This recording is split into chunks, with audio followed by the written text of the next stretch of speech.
皆さん、こんにちは。日本語ポッドキャストへようこそ。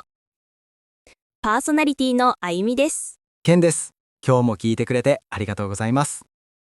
ケンさん、今日はすごく大切な話ですよね。そうですね。日本で働くなら絶対に知っておくべき話です。正直、少し難しいイメージがありますけど。大丈夫です。今日は誰でもわかるように簡単に話しますから。よかった。私、数字を見ると眠くなっちゃうので。数字を使わずに説明しましょう。それは助かります。では、早速始めましょうか。はい、始めましょケンさん、ちょっとこれを見てください。う。どうしたんですか、あゆみさん。これ、私の今月の給料の明細です。給料明細ですね。そうなんです。見てください、ここ。えーっと、支給額と手取りのところですね。そうです。会社からもらえるはずのお金より銀行に入っているお金がすごく少ないんです。なるほど。これ何かが間違っていませんか？誰かが私のお金を盗んだんじゃ。落ち着いてください、あゆみさん。それは泥棒じゃありません。じゃあ何ですか？それは税金と保険料です。税金。はい。日本の所得税や社会保険料が引かれているんです。引かれている。つまりマイナスされているってことですね。その通りです。知ってはいましたけど、実際に金額を見るとショックです。わかります。初めて給料をもらった時は驚きますよね。そうなんです。やった、お金持ちだと思ったのに。口座を見たら、あれってなりますよね。まさにそれです。今日はその消えたお金の正体について話しましょお願いします。敵の正体を知りたいです。う。敵じゃありませんよ。でも、この仕組みを知らないと、日本での生活計画が立てにくいです。確かにそうですね。特に外国人の皆さんは日本の税金のシステムに戸惑うことが多いですから。私の友達もよくなんでこんなに高いのって言っています。ですよね。じゃあ詳しく見ていきましょまず言葉の確認をしたいです。う。いいですね。さっきケンさんが言った支給額と手取りって何ですか？大事なポイントですね。まず支給額、これは額面とも言います。額面。ちょっと難しい言葉ですね。そうですね。簡単に言うと、会社があなたに払う給与の全部です。税金を引く前の金額ですね。はい、契約書に書いてある金額です。なるほど。じゃあ手取りは？手取りは実際にあなたの銀行口座に入るお金です。手に取るお金だから手取り？その通りです。税金などを引いた後の本当に使えるお金のことですね。この差が大きすぎるんですよ。だいたい額面の 75% から 80% くらいになりますね。え？ 20% も引かれるんですか？人によりますが、だいたいそれくらいです。悲しい現実です。でも、その中には健康保険や年金も含まれていますから。あ、病院に行くときに安くなる保険証のことですね。そうです。だから、取られているだけではないんですよ。そう言われると少し安心しました。でも税金って毎月同じ金額なんですか？いいえ、給料が増えると税金も増えます。えー、しかも、ただ増えるだけじゃありません。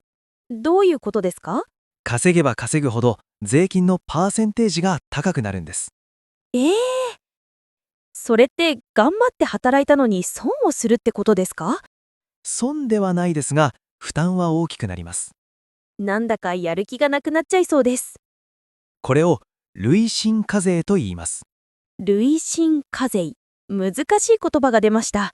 言葉は覚えなくていいですよ。仕組みをイメージしてください。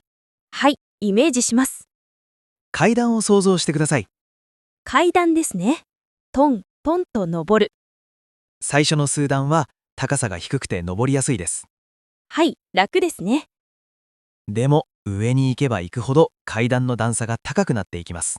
うわー、登るのが大変。そうです。給料が低いときは低い階段、つまり低い税率。給料が高くなると高い階段、高い税率になるんです。なるほど。階段の例え話、すごくわかりやすいです。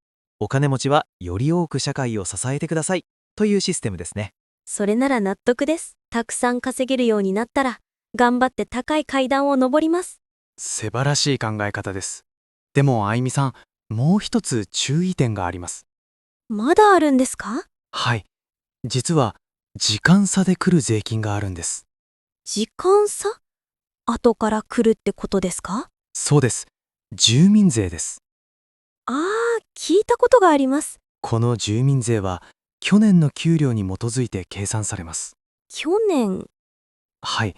つまり、日本で働き始めた1年目は、住民税がほぼゼロなんです。そうなんですか？はい。でも、2年目の6月から急に請求が来ます。怖い。1年目は給料がたくさんあるように感じて、全部使ってしまうと、2年目に払えなくなるんですね。そうなんです。これが一番の失敗パターンです。それは気をつけないと。留学生の皆さんや働き始めたばかりの人は要注意ですね。はい。2年目から手取りが減ると覚えておいてください。メモしました。2年目は要注意ですね。でも、悪い話ばかりじゃありませんよ。良い話もあるんですか？税金の話で良い話なんて信じられません。ありますよ。年末調整というものです。年末調整。年末の調整？はい。12月の給料の時に行われます。実は、毎月引かれている税金は大体の金額なんです。正確じゃないんですか？そう。少し多めに引かれていることが多いんです。多めに返してほしいです。だから、年末に正しい金額を計算し直します。そして、払いすぎた分が戻ってくるんです。お金が戻ってくるんですか？はい。多くの人は、12月の給料日に少しお金が戻ってきます。やったー。まるでクリスマスプレゼントですね。まあ、もともとは自分のお金なんですけどね。でも臨時収入みたいで嬉しいです。そうですね。だから、12月の給料明細は楽しみにしていてください。わかりました。税金って取られるだけじゃなくて計算し直してくれるんですね。そうです。日本のシステムは意外とちゃんとしているんですよ。少し日本の税金のことが好きになりました。それは良かったです。ただ、戻ってくるためには書類を書く必要があります。やっぱり。あの漢字だらけの書類ですね。はい。11月頃に会社から渡されると思います。難しそうです。今は英語のガイドがある会社も多いですし、わからなければ総務の人に聞けば大丈夫ですよ。そうですね。お金が戻ってくるなら頑張って書きます。その意気です。じゃあ私も12月を楽しみに待ちます。ケンさん、今日はすごく勉強になりました。難しくなかったですか？はい、階段の話とかすごくわかりやすかったです。それは良かったです。では、今日の話を簡単にまとめましょう。お願いします。ポイントは3つです。1つ目、給料の額面と手取りは違います。手取りは額面の約 80% です。悲しいけど現実ですね。2つ目、日本の税金は階段です。稼ぐほど税率が高くなります。お金持ちは高い階段を登るですね。3つ目、住民税は2年目から来ます。1年目に使いすぎないように。これが一番大事かも。あ、もう一つおまけで、年末調整でお金が戻ってくる可能性が高いですね。それは忘れません。これを知っていれば給料日に驚かなくて済みますね。そうですね。心の準備ができます。リスナーの皆さんもぜひ自分の給料明細をチェックしてみてください。どんな項目で引かれているか確認するのはいい勉強になりますよ。はい、私も家に帰ってもう一度よく見てみます。ぜひそうしてください。さて、ここで今日のベストフレーズのコーナーです。会話の中で使った便利な言葉を紹介します。今日選んだのはこの3つです。1つ目は引かれる。給料から税金などがマイナスされるという意味です。税金が引かれるとセットで覚えましょう。2つ目は手取り。実際に受け取るお金のことです。ネットサラリーですね。手取りはいくらですかという質問は少し失礼かもしれないので気をつけてくださいね。そうですね。